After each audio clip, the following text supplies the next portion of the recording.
What's up? You're watching Folk Politics. I'm Christopher Gordon, CZG123, and the place to be. As you can see right here, there's this report coming out that the chemical weapons inspectors are back from Duma in Syria, which is good because I've been wondering what's up. Isn't it interesting how that story just kind of came and went, that we've just been bombarded with Michael Cohen and Giuliani and all this other nonsense, while all signs are pointing to backing Israel in a war with Iran.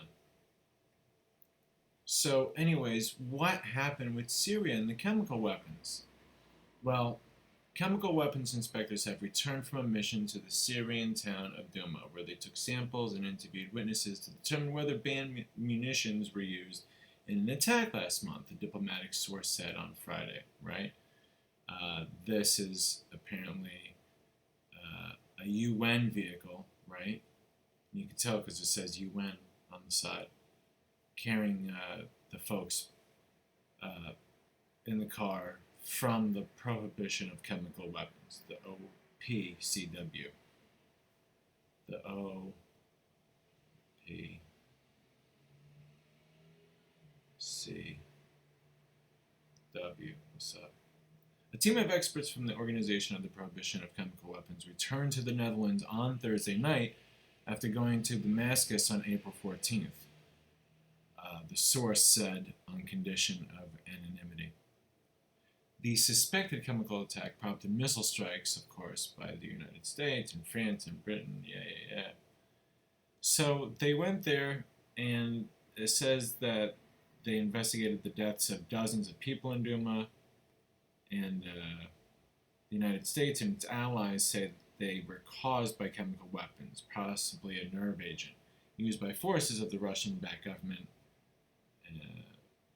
Assad, right? Assad's government. So, Syria and Russian last week held a briefing for states belonging to the OPCW to support Moscow's assertion that no chemical weapons were used in Douma and the attacks were staged by rebels. And if this is true, these are rebels that are paid for on the U.S. dollar. Okay, so because remember, they were there to help try and overthrow that Syrian government and stop ISIS, and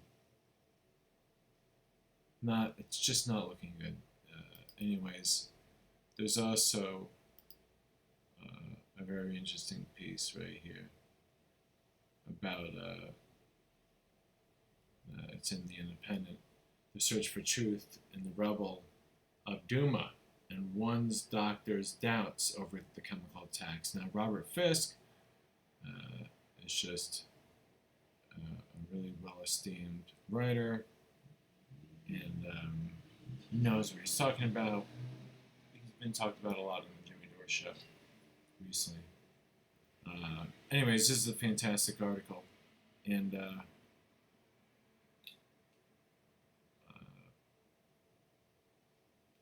want to just get to this part where France, meanwhile, says it has proof chemical weapons were used, and the U.S. media have quoted sources saying urine and blood tests showed this too.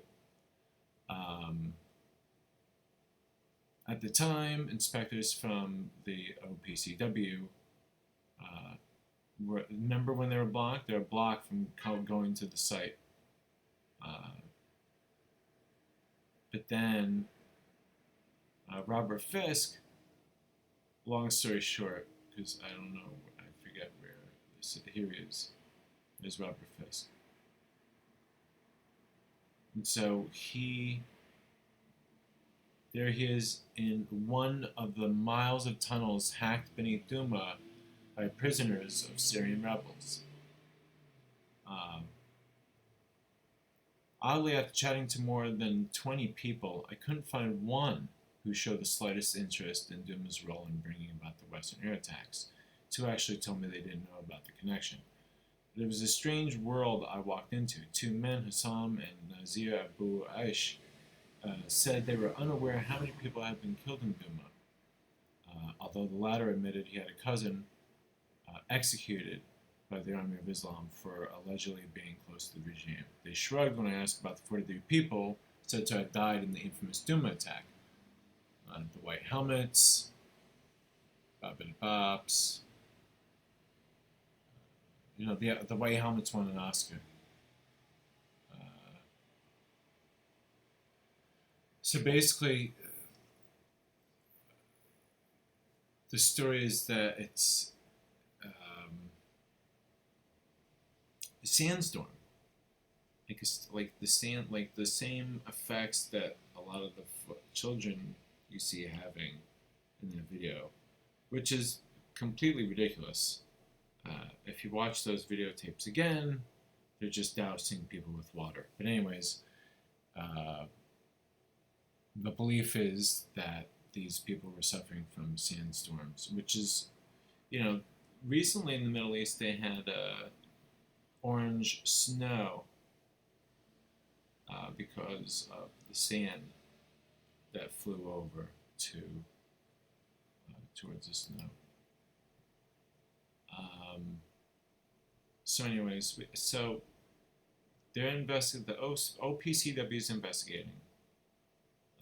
The briefing was boycotted by several OPCW member states who denounced the Russian event as a crude propaganda exercise intended to undermine the OPCW's work. Britain, the United States, France, Germany, and others said in a statement that all material gathered so far supported their theory that chemical weapons were used in Duma. The information gathered today is unassailable, they said at the time. Medical NGOs have found traces of chemical agents and authenticated photo and video evidence reinforces the theory of gas intoxication by hundreds of victims. The World Health Organization has also expressed concern at reports from its partners of patients exhibiting signs and symptoms consistent with exposure to toxic chemicals.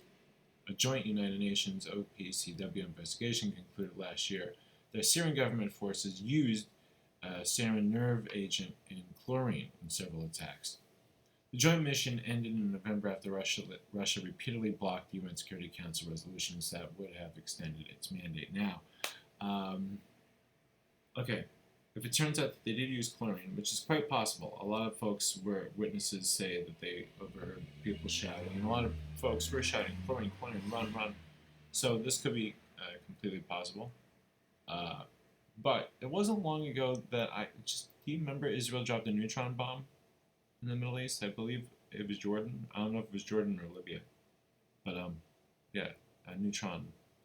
They dropped a neutron bomb. This is all, if you ask me, it's all the perfect distraction and all the more reason to get into some sort of war with Iran. If we get into war with Iran, then you might as well get into war with Syria. If we get into war with Syria, then we get into war with Russia. And then if we get into war with Russia, then I don't know where that leaves China. I don't know where that leaves Japan. But it's been several weeks, several days, I'll say, and more of protesters at the Gaza Strip just being gunned down and killed. And Israel is totally going to ask us to join them in a war with Iran. And we won't blink twice since we want the capital moved to Jerusalem. So the writing's on the wall. It's all happening. And the stock market ended on a good note to end the week after having a really lousy week. Friday was just like, may the 4th be with you for all of Wall Street. And that economy is just going to crash eventually. As I heard recently, Bitcoin is not a bubble. The US dollar is a bubble. And the United States is very concerned that a lot of folks are starting to gravitate away from fiat. And everyone's just trying to regulate. That's all anyone really wants to do, is have the ability to regulate that which they don't fully understand and is transparent. So transparency just annoys the bejesus out of any of these people that are in power. Thank you so much for watching.